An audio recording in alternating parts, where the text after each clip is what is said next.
नमस्कार, स्वागत है सभी अनंत पथ के मित्रों का आज के नए अनंत श्री पॉडकास्ट में। महाकुंभ पे हमने अनंत श्री से बहुत बातचीत की है।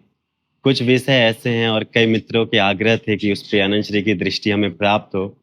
तो आज महाकुंभ के कुछ अनछुए पहलुओं को हम आगे बढ़ाएँगे। आइए शुरू करते हैं। प्रणाम अनंत श्री।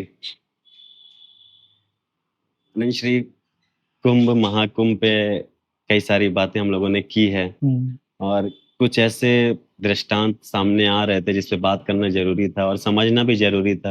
हुँ। अनुश्री, अभी हम लोगों ने महाकुंभ में देखा कि बहुत ही दुखद घटना घटी है कि भगदड़ हुआ, कई सारे लोग मरे, कई-कई जगहों पे लाशें बिछी हुई थी, हमने मीडिया न्यूज़ चैनल्स पे देखा है। और एक बाबा हैं, बहुत फ़ेमस हैं, उन्होंने तो ऐसा वक्तव्य दिया था कि वो मरे नहीं हैं, उनको मोक्ष की प्राप्ति हुई है। हुँ। तो इस जो भगदड़ हुई है, जो घटना हुई है, इसको आप कैसे देखते हैं? लोग कहते हैं कि ये आस्था है, आस्था की तरफ लोग बढ़े थे, उस वजह से हुआ है।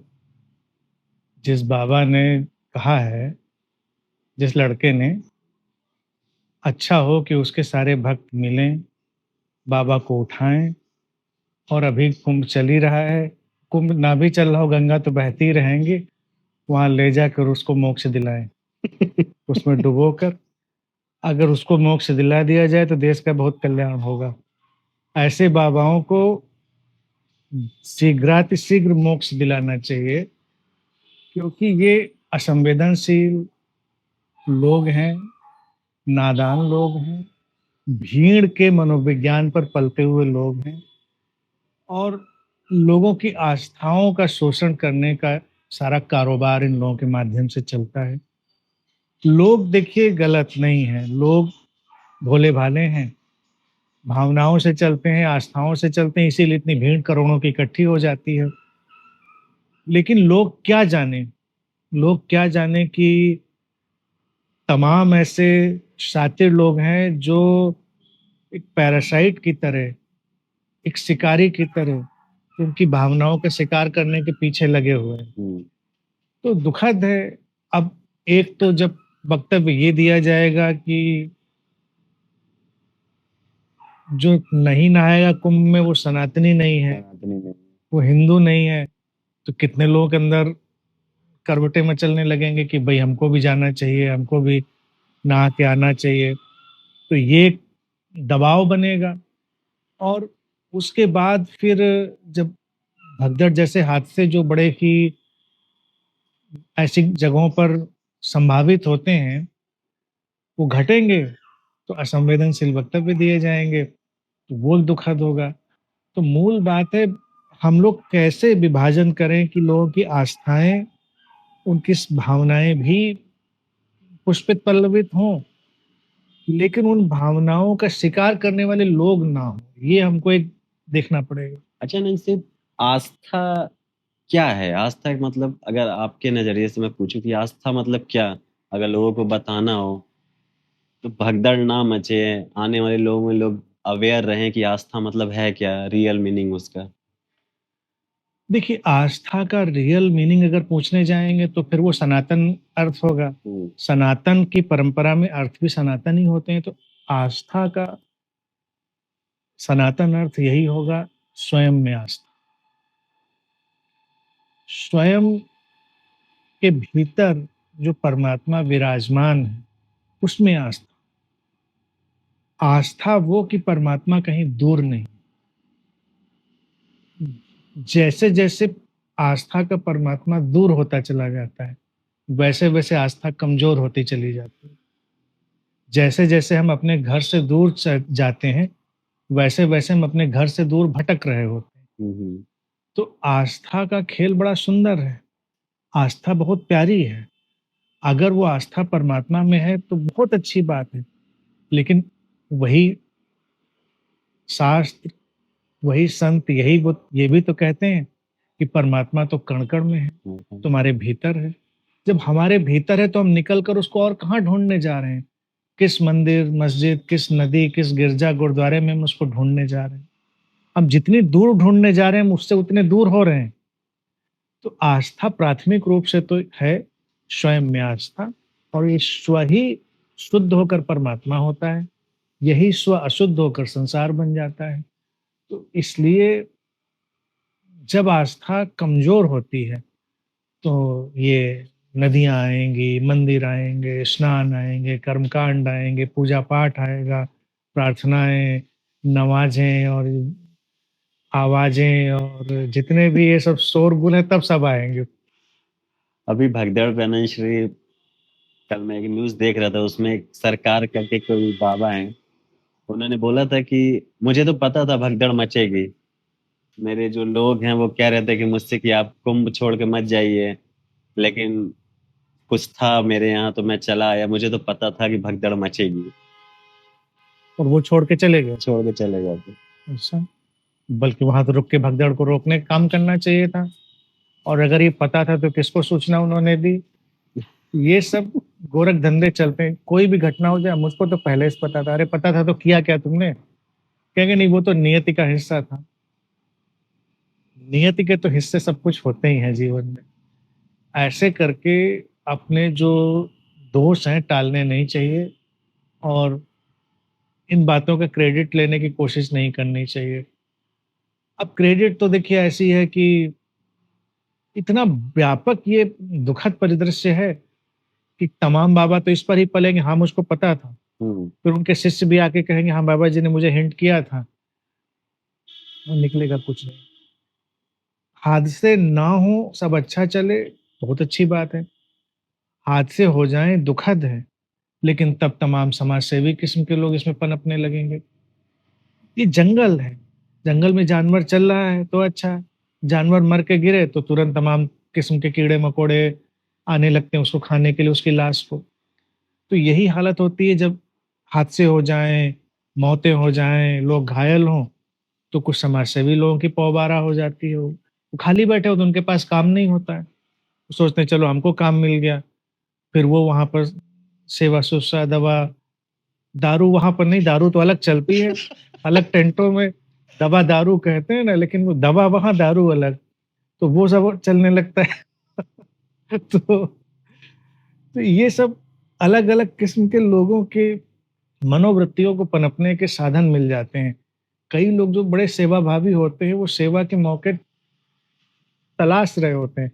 कहाँ कोई हादसा हो, उनको सेवा करने का मौका मिले। तो ये जो लोग हैं, ये भी मुझे बड़े खतरनाक लगते हैं और कई बार ये स आश्चर्य नहीं कि ऐसे लोगों की कलेक्टिव सोच भी किसी चीज़ को धक्का दे देती हो, तो कोई बड़ी ताज्जुब की बात नहीं है। अगर मैं आपसे पूछूँ कि इसके पीछे ज़िम्मेदार कौन है? क्या जिसकी आस्था कमज़ोर है, वो ज़िम्मेदार हैं या जो लोग आस्था को मजबूत बनाने में लगे हुए हैं, जो बाबा गुरु हैं, वो ज़िम्मेदार हैं? देखिए, प्राथमिक रूप से तो जो लोग वक्तव्य देंगे, वो बिल्कुल अलग ही देंगे कि सरकार ज़िम्मेदार है, बाबा ज़िम्मेदार है। हाँ, वो सब ज़िम्मेदार हैं।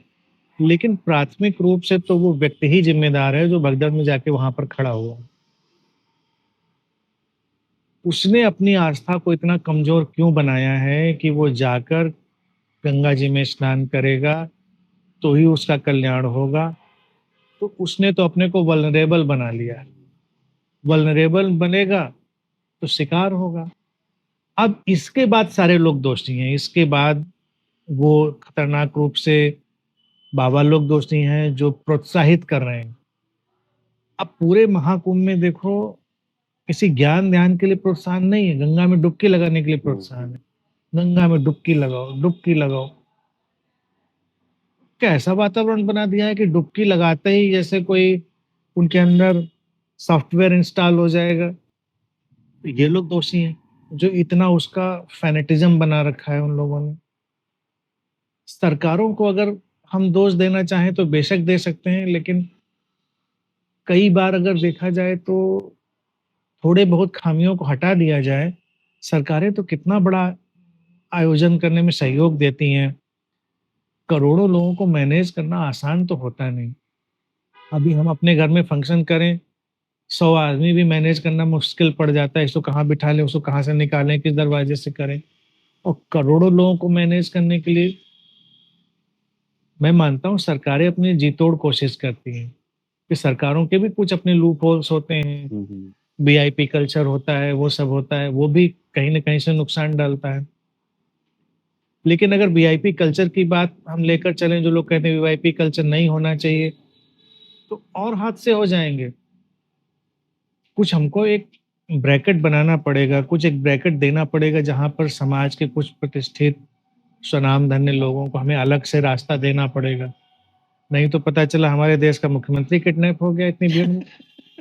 तो भीड़ में अगर हम कहें वो भी जाए, जैसे सब भीड़ में जा रहे हैं, वो भी भीड़ में जाए, तो कोई बगल में दबा के निकल गया उनको। हुँ, तो वो जाएँगे तो सिक्योरिटी तो होगी ही, हुँ, सुरक्षा होगी। अब प्रधानमंत्री जाएगा, तो हम क्या उम्मीद करेंगे प्रधानमंत्री वैसे धक्के खा के जाएगा? बिल्कुल नहीं, जाना भी नहीं चाहिए, क्यों जाए? भई देश का प्रधानमंत्री है, सम्मानित व्यक्ति है, उसकी सुरक्षा का उत्तरदायित्व है, तो वो सब रहेगा। फिर और भी तमाम छोटी-मोटी कैटेगरी रहेंगी, तो वो लोग भी रहेंगे। इसलिए उसको भी मैं बहुत बुरा नहीं मानता हूँ कि वो कोई बड़ी ऐसी चीज़ है जो अनावश्यक है। हाँ, संतुलन साधने की कोशिश होनी चाहिए। आस्थाओं में जो ये तूफ़ान पैदा किया जाता है, जैसे प्याली में तूफ़ान खड़ा करना, इस पर काम होना चाहिए। सारे बाबाओं को मिलकर या महाकुंभ जैसे आयोजन जो इतने लोगों की आस्था के साथ पैदा हो जाते हैं, उसमें डुबकी लगाने से ज़्यादा उनको ध्यान में डुबकी लगाने के लिए प्रेरित करना चाहिए। चलो बहुत अच्छा हो गया, आ गए इस क्षेत्र में। हम जैसे अपने ध्यान की जगह को बुद्धा फील्ड कहते हैं, वो उसको कोई फील्ड कह दें, सनातन फील्ड कह दें या जो भी कहना चाहें, अपना अमृत फील्ड कह दें। अमृत क्षेत्र में आप लोग आ गए। अब अमृत क्षेत्र में आप आधा घंटा, 1 घंटा अपने ध्यान में डुबकी लगा लीजिए, आपका स्नान हो गया। कितनी शांति से सब निपट जाएगा। मौका मिले तो नहा लीजिएगा, नहीं तो अपने जहाँ हो वहाँ से नहा के आइएगा, तो अच्छा रहेगा। इस तरह से बात करें तो लोगों का थोड़ा बुखार उतर जाए, पैनिटिज़्म कम हो जाए, अफ़रा-तफ़री, भाग-दौड़ कम हो जाए। लेकिन यहाँ तो मुहूर्त मिलाकर कि उस प्लैनेट की पूँछ अब उस प्लैनेट से मिलने वाली है, बस उसी समय कूद जाना है नदी में। कूद के निकल के अपना शकल शीशे में नहीं देखते हैं जाके लोग कि तुम कूद आए मुहूर्त में, डुबकी लगा है, तुम्हारी शकल पे क्या अंतर आ गया? हुँ। और वो जो बाबा पिछले 8-10 कुंभ से नहा रहे थे, उनके शकल में क्या चीज़ ये है कि 8-10 कुंभ के बाद 8-10 कुंभ के बाद शकल तो बदल जाएगी, बाल सफ़ेद हो जाएँगे, वो अलग बात है। लेकिन अंतर क्या आता है? मैं तो कहता हूँ महाकुंभ के बाद एक और होना चाहिए, रिव्यू कुंभ होना चाहिए। उसी जगह पर सबको डोरियाँ, रस्सियाँ बाँध के जाने नहीं देना चाहिए बिल्कुल कि तो अब कोई जा नहीं पाएगा, क्या बदलाव आया? ताला डाल के सब बंद। अब ये 3 दिन यहाँ पर रिव्यू कुंभ चलेगा कि ये सब लोग बता के जाओ कि बदलाव आया क्या तुम्हारे अंदर। तब तो ऐसे कुंभ ही बंद हो जाए। रजिस्टर रखे जाएँगे, डायरियाँ रखी जाएँ और अब तो सब मोबाइल कैमरे रिकॉर्डिंग है कि सब लोग बता के जाएँ 3-3 बातें कि तुम्हारे अंदर क्या परिवर्तन आ गया। तब तो नहाने कोई मतलब हो, नहीं तो ये सब उपद्रव का मतलब क्या है?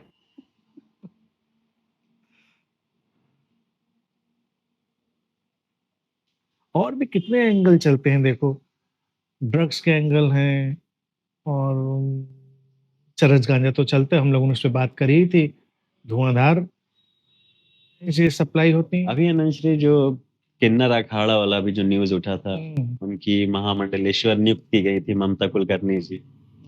वो भी अपने आप को बता रही थी कि मैं जब तपस्या करती थी तो मैं खुद काली का अवतार थी। हनुमान जी मेरे साथ 2 दिन विराजे थे। ऐसी-ऐसी बातें वो कर रही थी। हुँ। तो ये सब क्या है मतलब? अब मैं यही सोच रहा हूँ कि आजकल ये हनुमान और काली कितने खाली हो गए हैं कि कहीं कोई अभिनेत्री उपवास कर रही है, अनशन कर रही है तो उस पर उनका उतना फ़ोकस है। ये देखिए क्या है ना, ये धार्मिक चादर में जो छेद हैं, उनको ही बयाँ करने वाली कहानियाँ हैं। यही किस्से तो बाकी सब भी सुना रहे हैं। बाकी संत महात्माओं के किस्से और इसके किस्से में कोई फ़र्क नहीं है, किस्से एक ही जैसे हैं। तो ये लोग जब बैठते हैं बहुतों के साथ, इधर-उधर सुनते हैं, तो सबके मिट्टी के पाँव देख लेते हैं। देख लेते हैं सब कितने पानी में हैं। तो हम भी किस्सा सुनाएँगे। अब उसके फ़ोर्स पर है, डटे रहने पर है। अगर वो डटी रहे, डटी रहे, डटी रहे, तो आज नहीं कल, कल नहीं परसों या अगले कुंभ तक लोग मान ही लेंगे कि हाँ, नहीं बिल्कुल, काली जी तो उसके साथ ही रहती हैं, चाय बनाती हैं उसकी और चाय पिलाती हैं उसको, सब काम करती हैं। अब ये जो महिला है देखो, ये ड्रग्स पेडलिंग के केस में इसको सज़ा हुई थी या कन्विक्टेड है, और गंभीर रूप से ये जो ड्रग्स का कारोबार करने वाले माफियाज़ हैं, उनसे संबंधित रही है। तो कभी-कभी मुझे लगता है ये एंगल भी देखना चाहिए लोगों को, बजाय कि इसके कि महामंडलेश्वर क्यों बनाया, बजाय कि इसके कि उसने सन्यास क्यों लिया। सोचना ये भी चाहिए कि एक ड्रग पेडलर या एक ड्रग कारोबारी, एक माफिया से संबंधित रखने वाला व्यक्ति सन्यास में रुचि क्यों लिया? हुँ, वो कुंभ जैसे आयोजन में क्यों आया? उसने किन्नर जैसा अखाड़ा क्यों चुना? ये सब प्रश्न भी हो सकते हैं। हुँ, हुँ, संभव है कि ड्रग पेडलिंग में आज हमारे देश में बाबाओं का नेटवर्क बड़ा भारी रोल प्ले कर रहा हो। हुँ, हुँ, हुँ। अच्छे संत दरकिनार, मेरा कहने का मतलब नहीं अच्छे संत ही काम कर रहे हैं। लेकिन बाबा तो हम हर उस व्यक्ति को कहते हैं जो गेरुआ कपड़ा पहन के दाढ़ी बढ़ाकर घूम रहा है। हर वो व्यक्ति जो किसी आश्रम, किसी मठ में रह रहा है। इन लोगों की जाँच-पड़तालें भी कम होती हैं, सिक्योरिटी चेकिंग कम होती है, और सर्वोपरि एक तो आध्यात्मिक एंगल, और उसमें भी किन्नर जिनकी चेकिंग और भी कम होती है। तो ये भी संभव है कि एक कोई बहुत बड़ा नेक्सस ऐसा काम कर रहा हो कि अपने किसी एजेंट को हम डालें और फिर इन लोगों के माध्यम से हम ड्रग के कारोबार को और आगे बढ़ाएँ। क्योंकि साधु महात्माओं की तो वैसे ही जाँच नहीं हो रही है, हुँ, और साधु महात्मा में ऊपर से किन्नर, हुँ, तो उनकी जाँच और भी नहीं हो रही, क्योंकि स्त्री अखाड़ा भी तो है, हुँ, महिलाओं का अखाड़ा है, तो ये महिला उस महिला अखाड़ा में क्यों नहीं गई? ये तो किन्नर नहीं है, इसने किन्नर अखाड़ा क्यों चुना? क्योंकि एक सॉफ्ट टारगेट, वहाँ से आप एक सेंध लगा सकते हैं और अपने कारोबार को बढ़ा सकते हैं। तो ये एक उदाहरण हमारे लिए बहुत सारी और चीज़ों को देखने का उदाहरण बन सकता है। कहीं ऐसा तो नहीं है, बहुत सारे माफिया, बहुत सारे ऐसे कन्विक्टेड, बहुत सारे अपराधी भी इन सब जगहों पर आकर संन्यास लेकर और गेरुए कपड़े पहनकर अपने कारोबार में कुछ छुपकर कुछ और करने की योजना बना रहे हैं। हाँ, ऐसी चीज़ें अनुश्री अक्सर एक फर्टाइल ज़मीन बन जाती हैं ऐसे लोगों के लिए। हुँ, कई बाबा पनपने लगते हैं, बिल्कुल पनपने कई लगते ड्रग हैं। डीलर पनपने लगते हैं, उनके माध्यम से व्यापार चलने लगता है। और आपने सही कहा है, ऐसे भी देखा जा सकता है देखा जा इसको। सकता है, कुछ हो सकता है कि किस देखिए, जो काम कर रहा है उसके लिए तो हर चीज़ एक मार्केट है, हर हुँ, चीज़ एक हुँ, प्लेटफ़ॉर्म है। तो अगर कुंभ जैसी घटना जहाँ करोड़ों लोग इकट्ठे हो रहे होंगे, तो क्या हम सोचते हैं कि इस पर सारे श्रद्धालुओं की ही निगाहें होंगी? सारे श्रद्धावान लोगों की निगाहें होंगी? इस पर तो माफियाओं की निगाहें होंगी, इस पर अपराधियों की निगाहें होंगी, इस पर शांति-अशांति सब फैलाने वालों की निगाहें हुँ, होंगी, हुँ। टेररिस्ट की निगाहें होंगी, सब कुछ होगा इस पर। तो बहुत सारे धागे हमको सुलझाने पड़ेंगे, और आस्था को हमें सशक्त बनाना पड़ेगा, जिससे कि कभी आस्था की ढाल में बहुत सारे अनैतिक, आपराधिक कार्य व्यापार पनप ना पाए। हुँ, हुँ। ये संभव है। अनुश्री अभी जो किन्नर अखाड़े का महामंडलेश्वर के बारे में आपने बताया, जो ये काफ़ी चौंका देने वाला एंगल भी है कि मतलब ऐसे सोचा नहीं जा सकता है कि ड्रग्स वगैरह को लेके या इस तरह की चीज़ें ऐसी हो सकती हैं।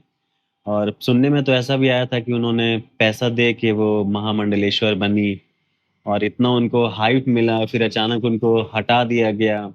तो सनातन परंपरा में देखा जाए तो ये भी एक कोढ़ की तरह तो हो गया ना, किसी को इतना ऊँचा उठा देना, फिर अचानक इतना गिरा देना। देखो, बेशक ये बात है, लेकिन ये कोई नई घटना नहीं हुई है। ये हमेशा से होता चला आया है। तमाम जगह जैसे कुछ शंकराचार्य तो फिक्स्ड हैं, और बाकी देखोगे तमाम जगह पे और शंकराचार्य और तमाम तरह के चार्य जो होते हैं, वो बने रहते हैं, मुखिया के तौर से। तो ये पदवियाँ तमाम जगहों पे मैंने सुना है खरीदी जाती हैं, खरीदी जाती हैं। खरीदी जाती हैं। वोट खरीदे जाते हैं, जैसे मान लीजिए कहीं वोट पड़ने हैं कि भई ये लोग, ये जो समितियाँ हैं या ये मंडलियाँ हैं, ये वोट डालकर इनको चुनेंगी, तो वोट खरीदे जाते हैं। तो इसीलिए बाबाओं और धनपतियों का एक अभिन्न रिश्ता रहता है। धनपति बाबा के साथ, बाबा धनपति के साथ, हुँ, क्योंकि फिर धन जैसे नेता और धनपति, तो वो फिर वोट खरीदते हैं, पदवियाँ खरीदते हैं, तो ये सब तो चलता रहा है। दूसरा देखा जाए कि दुखद पहलू ये है कि क्राइटेरिया कोई नहीं है। अगर किसी ने बनाया, तो फिर उसको उतनी जल्दी निरस्त कैसे कर सकते हैं? हुँ, अगर आपने किसी में कोई गुण देखा, तो गुण देखा, थोड़ी ही देर में गुण खत्म तो नहीं हो गया कि अभी तो गुण देखा था, थोड़ी देर बाद आए देखे नहीं, नहीं, नहीं, ये तो गुण नहीं है इसके अंदर। तो आपके ऑब्जर्वेशन, आपके आकलन, आपकी बौद्धिक और आध्यात्मिक क्षमता ही प्रश्न के दायरे में है। तो ये सब चीज़ें हैं और फिर इन सब के बीच में पैसे का कारोबार, जाति-पाति का एंगल, बहुत सारे एंगल हैं। अब जैसे जो मुख्य शंकराचार्य हैं, वहाँ पर ब्राह्मणों का वर्चस्व है कि हुँ, ब्राह्मण ही बनेगा शंकराचार्य। अब वो ब्राह्मण नहीं रह गया है जो भगवत गीता या सनातन परंपरा कहती रही कि जो अपने कर्म से, अपने ज्ञान से ब्राह्मण हो जाए। वो ब्राह्मण कुल में पैदा वाला ही ब्राह्मण है। कहने को जब ऐसे बाबाओं से आप पूछेंगे, इनकाउंटर करेंगे, कहेंगे नहीं, नहीं, हमारे यहाँ जाति-पाति, वर्ण, परंपरा थोड़ी है। जो जैसा करता है, वैसा ही उसका वो बनता है। शंकराचार्य भी अनश्री इतने हैं, कुंभ में हैं, जब भी कुछ होता है उसकी निंदा करते हैं। लेकिन ये लोग भी तो एक मुख्य भूमिका निभा सकते हैं ना, जब इस तरीके का आयोजन हो, जिसको सनातन परंपरा से जोड़ा जाता है। तो पहले खुद सनातन हो जाए ना। जितने शंकराचार्य हैं वो राजनीतिक पार्टियों में बटे रहते हैं। कोई इस खेमे का है तो कोई उस खेमे का है। हुँ, तो इसलिए उनके विरोध भी मायने नहीं रखते, क्योंकि वो विरोध इसलिए क्योंकि किसी तथाकथित पार्टी का विरोध करना है, इसलिए वो विरोध करना है, किसी और को करना है तो समर्थन करना है, तो इसलिए बँटवारा बना रहता है। अगर वो खुले दिल से, बहुत ही करुणा भाव से अगर कोई टिप्पणियाँ कर रहे हो तो जनता उसको सिर-आँखों पर उठा लेगी। जनता भी उनकी टिप्पणियों को मायने नहीं देती इसलिए क्योंकि मायने है ही नहीं उसमें कोई। अब देखिए महेश योगी थे, महेश योगी के बारे में मैंने सुना है कि वो भी कितने प्रबुद्ध व्यक्ति थे और स्वयं इतना बड़ा उन्होंने आंदोलन खड़ा कर दिया, तो ये उनकी प्रतिभा और उनकी क्षमता को ही बयान करता है। महेश योगी के अंदर महत्वाकांक्षा थी शंकराचार्य बनने की। महत्वाकांक्षाएँ बड़े-बड़े महात्माओं में भी बड़ा वायरस का रोल प्ले करती हैं। लेकिन चूँकि वो थे कायस्थ, हुँ, ब्राह्मण नहीं थे तो कहते हैं इस वजह से वो शंकराचार्य बन नहीं पाए। अच्छा। तो वो उनके अंदर जो कुंठा गई कि मैं नहीं बन पाया तो कम से कम उसके समानांतर तो कुछ बन जाऊँ। तो उन्होंने अपना आंदोलन शुरू करके और ठीक है, वो तो प्रतिभा थी उनकी, शंकराचार्य के समानांतर तो उन्होंने अपना एक आंदोलन खड़ा ही कर दिया। तो ये सब मारा-मारी चलती है। धर्म का जो शुद्ध स्वरूप होना चाहिए, सनातन स्वरूप होना चाहिए, उससे लोग दूर निकल गए हैं और उसके नज़दीक जब आएँगे, तब जाकर ही ये जो अमृत स्नान और अमृत वाली चीज़ें ये काम करेंगी। अब कैसे नज़दीक आएँगे? नज़दीक आएँगे अपने ज्ञान और ध्यान से। आप अनश्री जो सच्ची आस्था होती है, उसको उसकी तरफ हम लोग को बढ़ाते हैं। लेकिन मीडिया को देखा जाए और आजकल के जो बाबा लोग हैं, वो आस्था का शोषण करते हैं। तो अगर मीडिया के परिप्रेक्ष्य से पूछूँ मैं, तो वो भी तो आस्था का बहुत बड़ा शोषण करती है ना? बिल्कुल, मीडिया भी देखिए वही चीज़ है, जैसे साधु महात्मा हैं, जो समाज के लिए पथ प्रदर्शक बन सकते हैं, लेकिन पथ प्रदर्शक बनने के बजाय वो शोषक धीरे-धीरे बन जाते हैं, आस्थाओं का शोषण करने वाले। उन पे कोई फ़र्क ही नहीं पड़ता। लोग मरें, जिएँ, मर जाएँ तो मोक्ष दिला दो उनको और कुछ भी कर दो, सब यही चलता रहता है। मीडिया भी जो पथ प्रदर्शक हो सकता है, मीडिया भी राजनैतिक खेमों में बँटा होता है। हुँ, हुँ। मीडिया को सत्य से मतलब नहीं है, मीडिया को ये सत्य किस राजनैतिक पार्टी का है, इससे मतलब है। तो वो वहाँ पर मारा-मारी। फिर मीडिया का जो नाम लेते ही एक बड़ा अजीबो-गरीब वातावरण बनता है, स्यूडो इंटेलेक्चुअल का। हुँ, एक होता है व्यक्ति सचमुच में बुद्धि के साथ चलने वाला और एक होता है बुद्धिजीवी। बुद्धिजी देखिए एक होता है बुद्धिमान और इसको कहते हैं बुद्धिजीवी। बुद्धिजीवी जो बुद्धि के ऊपर जिंदा रहता है, यानी अपनी ही बुद्धि को खाने लगता है, उसको खा खा कर जिंदा होता है। तो एक दिन सारी बुद्धि खा जाता है वो। तो जितने बुद्धिजीवी हैं वो अपनी ही बुद्धि पर बैठकर बुद्धि को खा रहे हैं। तो वो तथाकथित बुद्धिजीवी हैं, उनको अक्ल भी नहीं है उतनी, उनको विषय की समझ भी नहीं है उतनी, और वो भी जनता के मन को जानते हैं। हम्म, लेकिन वो जनता के मन को जानकर मन का शोषण करते हैं, बजाय मन को दिशा देने के। हम्म, मीडिया में विज्ञापन है, विज्ञापन जनता के मन का शोषण करते हैं। मीडिया में क्या चलता है, जो जनता चाहती है वो चलाओ। ये भी तो हो सकता है कि जनता जो चाह रही है वो गलत है, हम उसको कुछ और बताएं कि ये सही है, ऐसा भी हो सकता है। हम्म। मीडिया का सबसे जो रबिश पार्ट होता है, देखो आजकल चलता है टीवी चैनल्स पे और अब तो यूट्यूब वगैरह पर भी आ गया, डिबेट्स। डिबेट। जितने खलिहर और स्टूपिड लोग होते हैं वो सब डिबेट्स में आके बैठते हैं। किसी भी डिबेट को सुनने के बाद तो ये नहीं पता चलेगा निष्कर्ष निकला क्या इस पर। तो निष्कर्ष बातें भी निकलता इधर है, उधर हो जाती है। कोई निष्कर्ष नहीं निकलता कि भाई डिबेट हुई थी तो अंत में कोई मिनिमम कॉमन ग्राउंड जो थी, कॉमन मिनिमम ग्राउंड वो तैयार हुई और एक सहमति बनी कि हाँ ये बात सही, ये होना चाहिए। उसने उधर चिल्लाया, उसने उधर चिल्लाया, उसने उधर चिल्लाया, उसका उधर माइक बंद हुआ, इसका इधर माइक, और डिबेट एंकर भी चीखा चिल्लाया, उसने अपनी टीआरपी पैदा की, बात खत्म हो गई। ये क्या चल रहा है, ये जनता के उस मन का शोषण चल रहा है कि जो जनता कोई दिशा चाहती है, जनता कोई समाधान चाहती है, जनता को लगता है, हर व्यक्ति किसी की तरफ उम्मीद से कभी देखता है। हम्म, हर जैसे बच्चा अपने बड़ों की तरफ उम्मीद से देखता है, जनता अपने नेतृत्व करने वालों की तरफ से, बुद्धिमान लोगों की तरफ उम्मीद से देखती है कि ये लोग कुछ करेंगे, बताएंगे। वो आए और उन्होंने भी अपने अपने एजेंडे चलाए, अपने अपने नैरेटिव्स चलाए, नैरेटिव वॉर के चले गए। मीडिया उतना ही दलदल में खड़ा है जितना कोई भी पक्ष दलदल में खड़ा है, इसलिए वो ये नहीं सोचे कि बड़ा कोई पाक साफ काम कर रहा है। हम्म। समाज में अब जो परिवर्तन आएगा, मैं बता रहा हूँ, ये भविष्यवाणी ही है, वो परिवर्तन कॉमन मैन से आएगा। मीडिया वगैरह और साधु महात्मा ये सब धीरे धीरे डस्टबिन में जाने वाले हैं। और ये इंटरनेट और सोशल मीडिया की पावर है कि एक एक व्यक्ति अपनी बात कह सकता है, और वो एक एक व्यक्ति की बात जो कही जाएगी वो लोगों तक पहुंचेगी, लोग उसमें से चुन पाएंगे।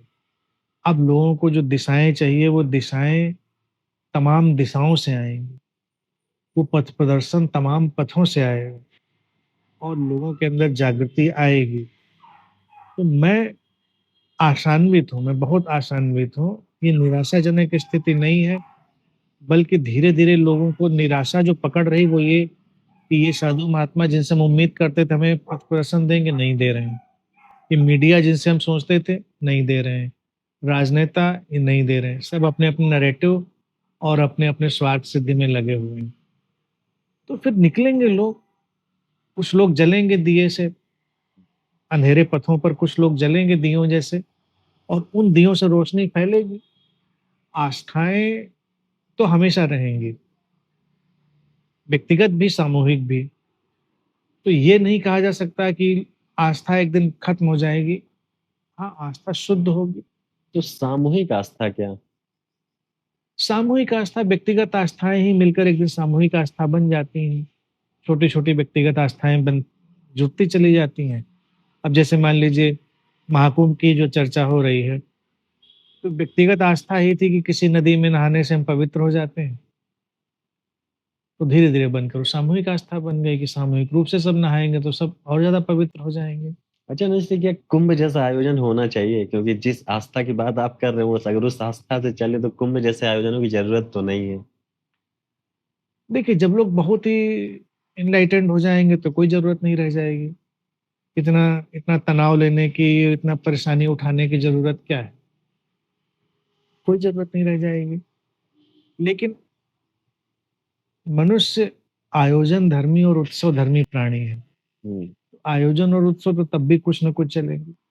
अकेला अपने घरों में व्यक्ति तो बैठेगा नहीं, हम्म, वो कभी बैठता नहीं। इसीलिए हम लोग पार्टियां करते हैं, सेलिब्रेट करते हैं, तो कुछ ना कुछ तो चलता रहेगा। धार्मिक रूप से अगर देखा जाए और सनातन परंपरा के रूप से देखा जाए, तो ऐसे उत्सव होने चाहिए लेकिन और परिमार्जित रूप से, जहाँ पर आस्थाओं का शोषण ना हो। नदी को प्रदूषित होने से बचाएँ, उसमें डुबकी लगाने के बजाय लोगों को ध्यान में डुबकी लगाने का आयोजन हो। मतांतरों के वैविध्य को लेकर लोग इकट्ठे हों और एक साथ चलने की एक प्रेरणा दें लोगों को। अभी तो मजबूरी में सब एक साथ चलते हुए दिखाई देते हैं, नहीं तो सबकी अपनी ढपली, अपना राग है। महात्मा लोगों का हाल भी डिब्बे में पड़े हुए वो तमाम केकड़ों जैसा हो गया है, जो सब एक-दूसरे की टाँग पकड़ कर एक-दूसरे को खींच रहे होते हैं। सब आज के सोशल मीडिया ऐज में सबकी ट्रोल आर्मीज़ बन चुकी हैं। हुँ, हुँ। आप कुछ कह देंगे, उनकी ट्रोल आर्मीज़ अटैक करके आपको गाली-गलौज करेंगे, आपको खींचेंगे। मुझे भी तमाम लोगों की ट्रोल आर्मीज़ बोलती रहती हैं। चलता है, तो आयोजन हो, बड़े स्वस्थ ढंग से हो और लोगों को ये दिखाई दे कि भीड़ इकट्ठा करने से कुछ नहीं होता। आप अपने भीतर संतुष्ट होते हैं, अपने भीतर परितृप्त होते हैं, उसका एक अलग ही आनंद है। तो भीड़ें जुटाने के पीछे मत पागल होइए, अनुयायी जुटाने के पीछे मत विक्षिप्त होइए और जो सही है वो बात रखिए, उसमें समस्या कहाँ पर? सही बात को बस रखते जाइए, प्रेम से चलते जाइए, जोत से जोत जलाते जाइए, इसके सिवा और क्या करोगे? क्या लेकर चले जाओगे इतना दुनिया से? तो शांति से जिए जा सकते हैं, फिर सारे लोग इकट्ठे हों, कितना मज़ा है। एक सामूहिक आस्था का उत्सव ही है ये। सामूहिक आस्था का उत्सव, वो आस्था ही बिल्कुल अलग घनीभूत आस्था होगी कि व्यक्ति उस मंदिर में विराजमान है जो सबसे नज़दीक है उसके, हुँ, हुँ। उसका अपना होना, उसकी प्रेज़ेंस। जो उस सबसे पवित्र मंदिर में नहीं है, वही सब बाहर भीड़ लगा रहे हैं। तो हम सब अपने पवित्रतम मंदिर में हैं, अपने स्व में स्थित हैं और फिर भी हम मिलते-जुलते हैं।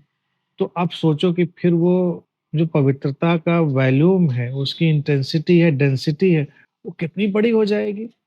बिना किसी भेदभाव के मिलते हैं, ना कोई ऊपर, ना कोई नीचे, सुंदर हो जाएगा वो, बेहतर होगा।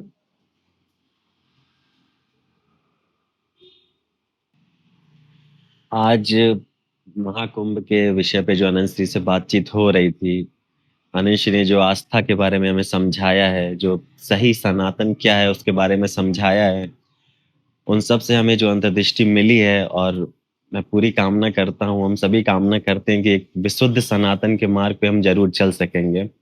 और मैं सभी मित्रों से कहना चाहता हूँ कि अनंत के संगम में ज़रूर डुबकी लगाएँ।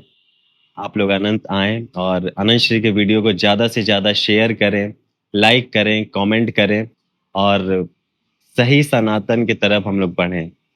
नमस्कार, मिलते हैं अगले नए पॉडकास्ट में।